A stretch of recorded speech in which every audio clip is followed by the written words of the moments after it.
JamesAllen.com is the online destination to easily design a customized engagement ring and save up to 50% compared to traditional stores. You pick a diamond, whether it's lab-created or earth-created, James Allen has over 200,000 conflict-free stones. Then you pick your ring setting and metal. And if you need some help, they have real-time diamond consultations available, where an expert can walk you through it all. Get 25% off your order at JamesAllen.com code podcast. That's JamesAllen.com code podcast. Your fever is high and the pressure to log in at work is too. But when you finally decide to take care of you, there's Instacart. Just because that one perfect coworker of yours is attending all meetings, camera on while she's sneezing, coughing, and aching, doesn't mean you have to do the same. Take it from us. Trying to stay on top of things will only get you further behind. Instead, get everything from tissues and teas to cough suppressants and comforting soups delivered through Instacart in as fast as 30 minutes. If anyone needs anything, they can just redirect their questions to that one perfect coworker of yours. I'm Tim Fitzgerald at GoPowerCat.com. And I'm Michael Swain of Fog.net. This is a replay of WIBW show The Drive. Here's this week's episode on the 24/7 Sports Podcast Network. Good evening, Wildcat and Jayhawk fans, and welcome to The Drive, sponsored by Briggs Auto Group. I am Tim Fitzgerald of GoPowerCat.com. The man across the studio from me is Michael Swain of Fog.net. Like, we might be covering the two best teams in the Big 12. I think we are, and I hope this week shows it. Yeah, we'll find out if Texas can stay in second. K-State is clipping on their heels.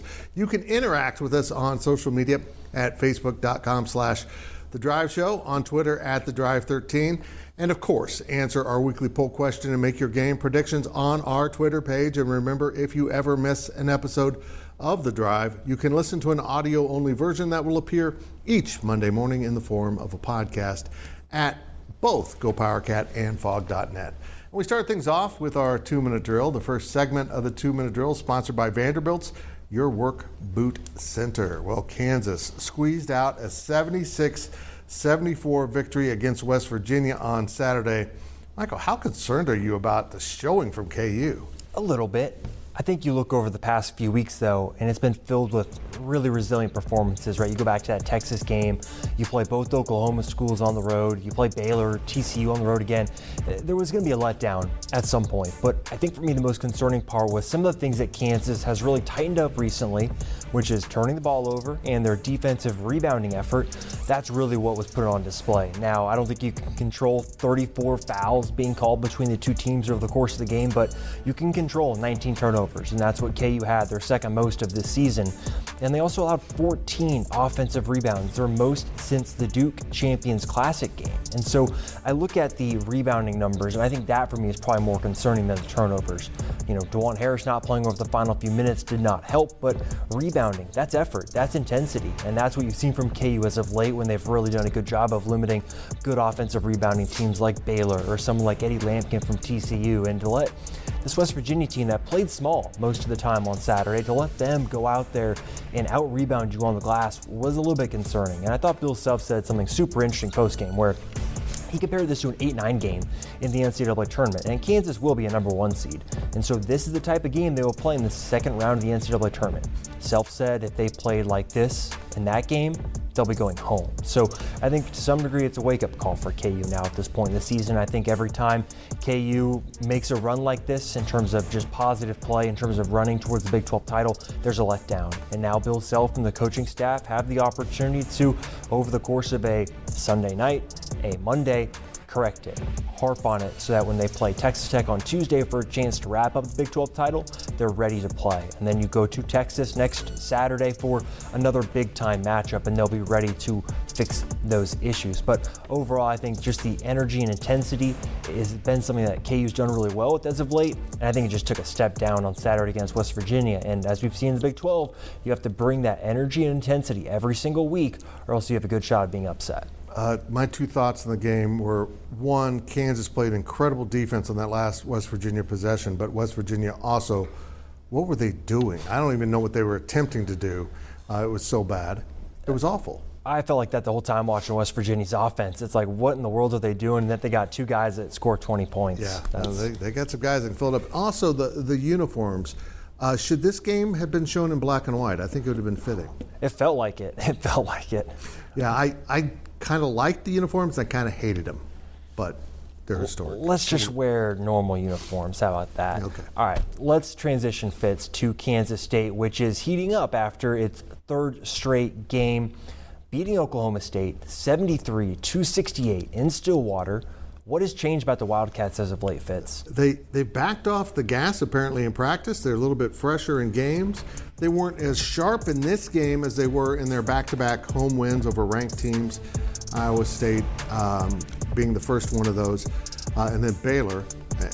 They turned it over too much. I think they had 16 in this game. They just didn't play quite as crisply as they have been. But when the game got in down the stretch, they hit the big shots, they made the big plays. And honestly, with about 11 minutes to go, Jerome Tang did not like the way the game was being officiated and let the officials know, kind of with a little clapping, kind of being demonstrative as the official told him. Got a technical, and from that point on, the entire game changed. K-State seemed to play better, but they also seemed to get different whistles from the referees. And Tang even talked about it after the game. I thought that was interesting. He admitted it kind of worked because then K-State went on a scoring spurt. They were down by 4. They ended up, I think, outscoring them by 9 down the stretch. And it was really impressive how K-State played down the stretch. Back-to-back three-pointers from Keontae Johnson and Ish Massoud were just enormous. As K-State has kind of found a rhythm now, coming home Wednesday to play Oklahoma in what could be a really entertaining senior day. And then they have to finish up and go to West Virginia. As the Big 12 goes, this is about as friendly as a schedule as you can get, and yet you could lose both of these games. That's how absurd the conference has been. But Marquise Noel and Keontae Johnson seem to be back to themselves. But Marquise had a few too many turnovers in this game.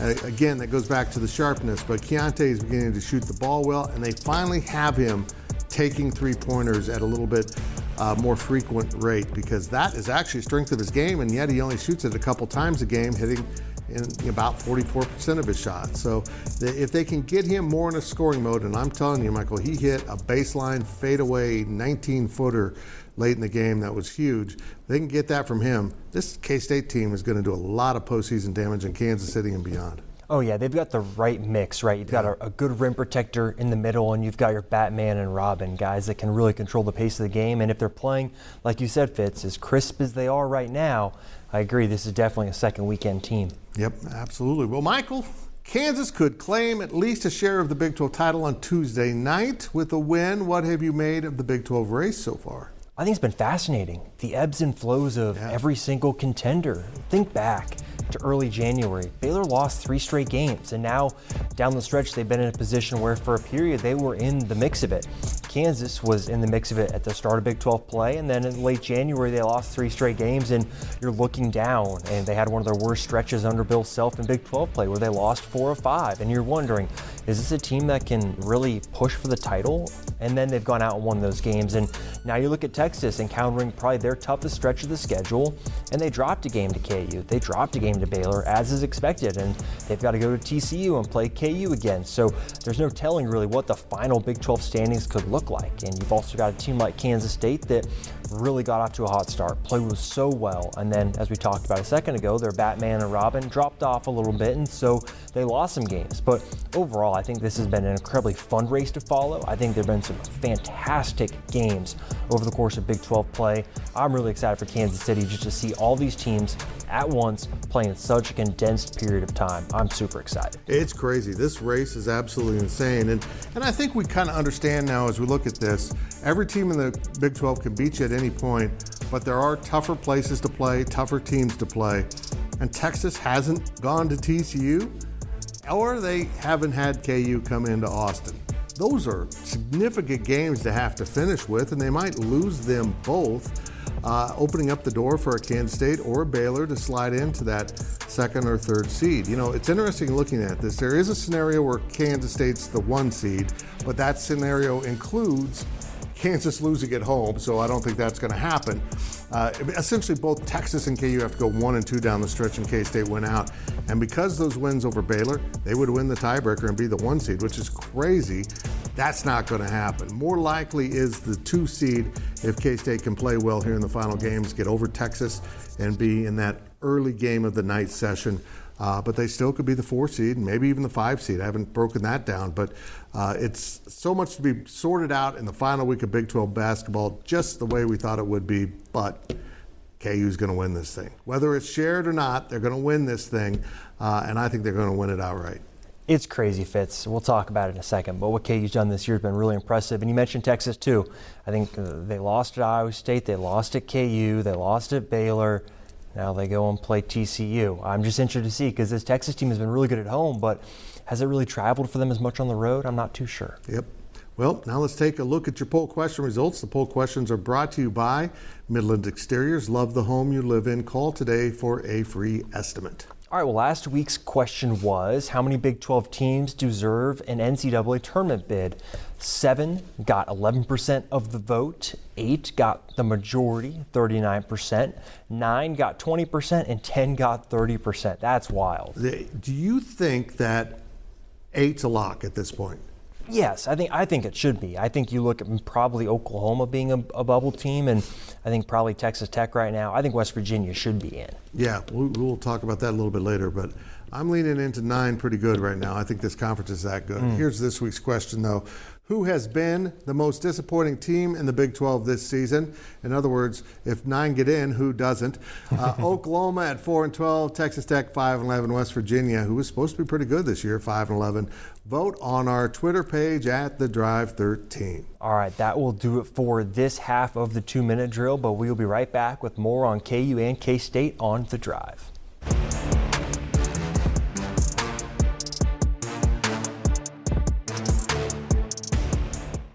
With Blue Link Plus, you can access your Hyundai Tucson Limited remotely. Doors unlocked, temperature set, lost car found.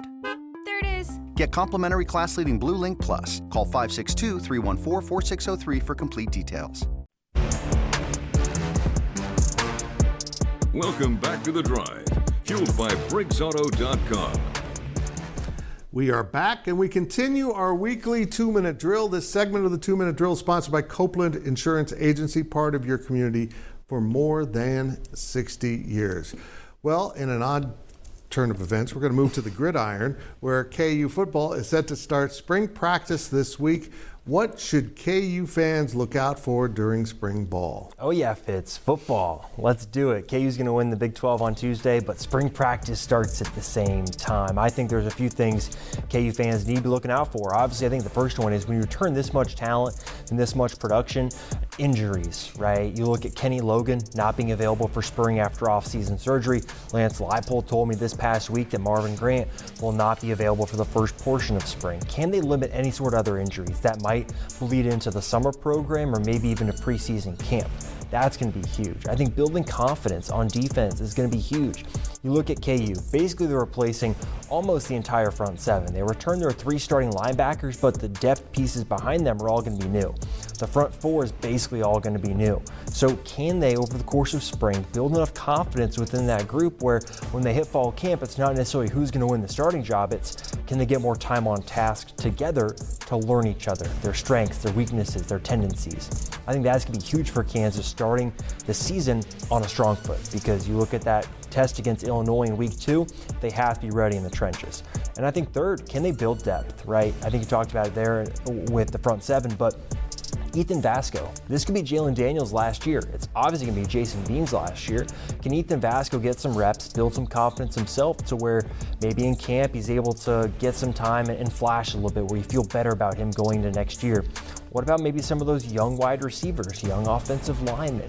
This is a point now where Kansas does not need to put a lot of load on their starters. Lance Leipold talked about maybe doing some load management where those starters will get a lot of reps early in spring practice, and then maybe when they come back from spring break, they'll get some time away from the football field, just watching, helping mentor some of those other guys where they can go into the summer program fresh. So Fitz, I think it's a fascinating spring for KU. I'm excited to see what some of these new transfers look like. I've heard a lot about maybe what they're going to look like in terms of physicality, things that for KU they need to take a step forward in under Lance Leipold. And yes, football talk in March. It's not even March, brother. We're still in February. Almost we got March. The KU guy talking about football, and the K-State guy is about to do another basketball segment. We are in bizarro world. It's a fantastic time. I don't understand. I love it. All right, let's get to your next topic, Fitz. Now that K-State is warming up, how much attention does Jerome Tang deserve for postseason honors?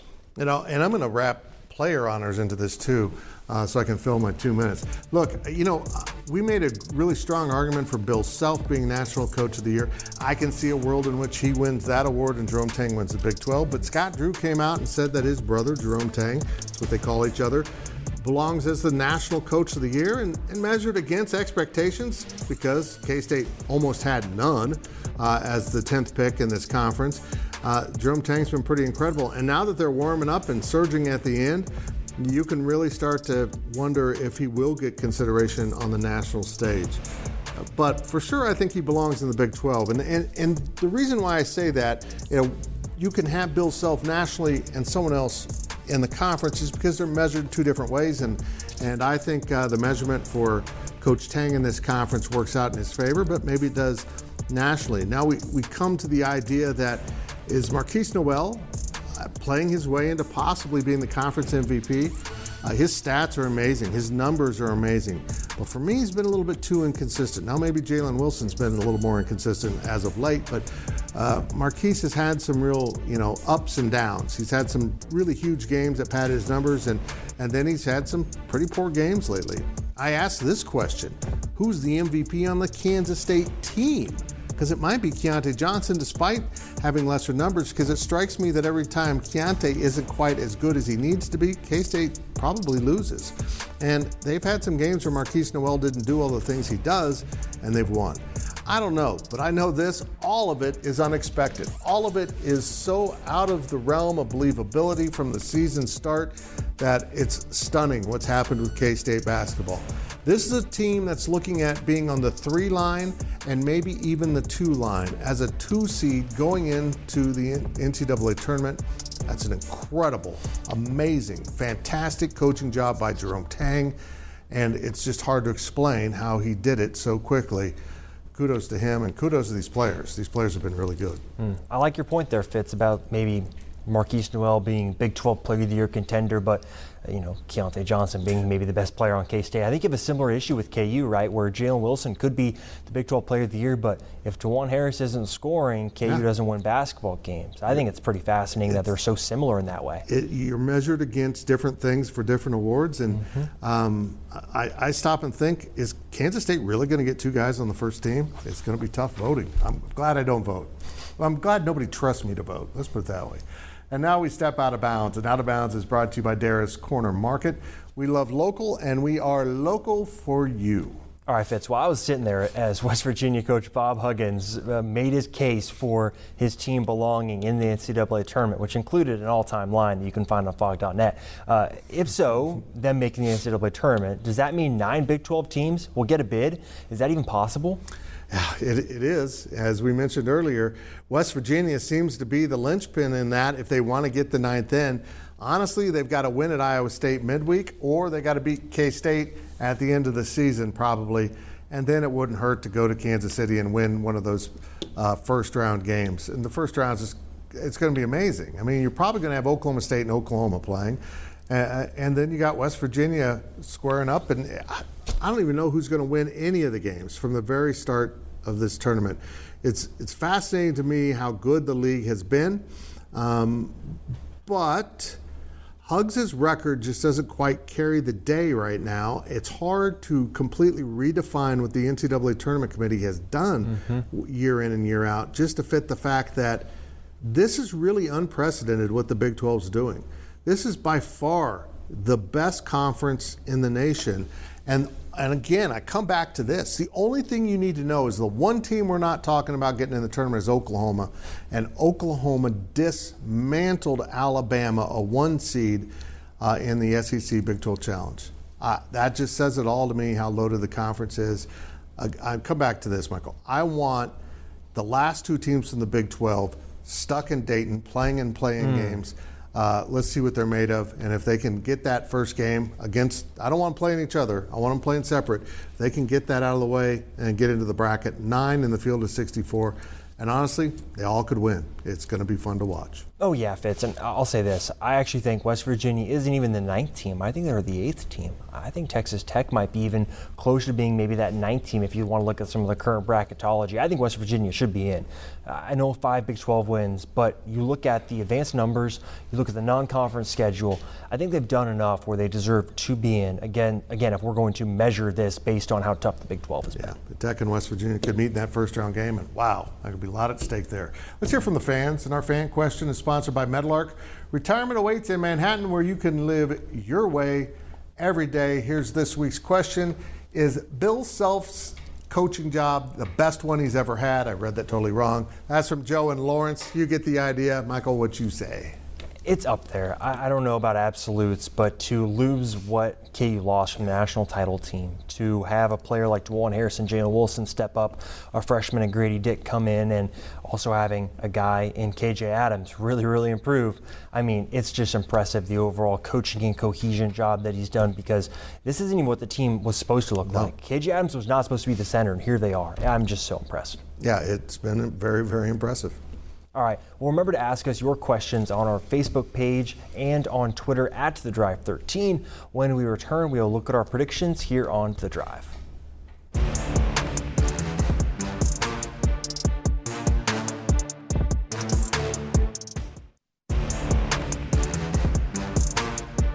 Welcome back to The Drive, fueled by BriggsAuto.com. It's time to head down the home stretch of this week's show. Now let's take a look at our predictions. Predictions are brought to you by Kites and Kites Aggieville Draft House, meeting your friends at Kites and the Draft House since 1954. Remember to make your weekly predictions on our Twitter page at The Drive 13. Here are last week's results. Our viewers continue to school us on how to pick games. They went 2-1. Michael and I both went 1-2. Here are this week's picks. Let's get rolling here. Texas at TCU's a pick 'em. You got? I got Texas. I'll take the home team, Frogs. Let's get another Texas game here. KU goes to Texas. We'll take Texas as a 2.5-point favorite. I'll take KU in the points. I think this is a close game. Yeah, I do too. I'll take Texas just to be that guy. Our last game of the week is K-State finishing up at West Virginia. Just like Oklahoma State, we put West Virginia as a 2.5-point favorite. I will take the Cats. I'll take West Virginia. Again, make your picks on our Twitter page at The Drive 13. Woo. It's time for our On the Clock segment. On the Clock is sponsored by Carpet One. Buy local for a strong local community. And we start off with Michael Swain. Well, Fitz, I'll keep this pretty short. Jalen Wilson will be able to give a senior night speech on Tuesday, and a pretty unprecedented deal. He's a redshirt junior. He's been in the program for 4 years, but typically they save that for true seniors. I think it's great that he's going to be able to sign off to the Kansas crowd after what's been a remarkable rise, right, to redshirting, to playing on the national title team, to now carrying a team of his own. It's a great story and a great Jayhawk who will be able to hang his jersey up in the rafters most likely. Boy, Jerome Tang has gone off the rails. First a technical foul, and then after the game he got really radical on post-game radio. I hope the fire marshal isn't listening. He wants 12,000 fans inside 11,000-seat Bramlage Coliseum for senior night on Wednesday. The man's out of control. Now he's just creating fire hazards and technical fouls, and he's just gone all willy-nilly, as us olds say. But it will be interesting to see how many people make it over for that 7 p.m. game against the Sooners on Wednesday. This has been a pretty unique group of people collected for the senior class. We'll see if they get it done. That's it for this week's show. We'll see you next week right here and all week on social media.